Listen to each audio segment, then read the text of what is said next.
Hey guys, Andrew here. Welcome back to another tutorial. In this video, I'm going to show you how to get the API key on Wix.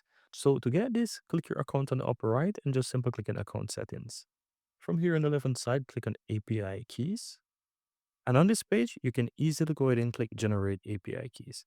Now from here, you want to give it a name. So I'm going to call this one Drew. Then from here, you can go ahead and choose permissions and whatever it is that you want to set.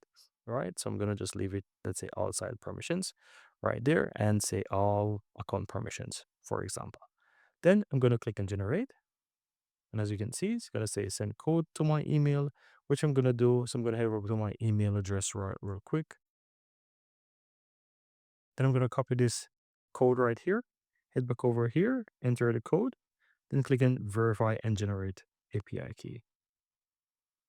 And as you can see right away, I have the API key and I can copy it. And that's it, guys. Very easy and very simple.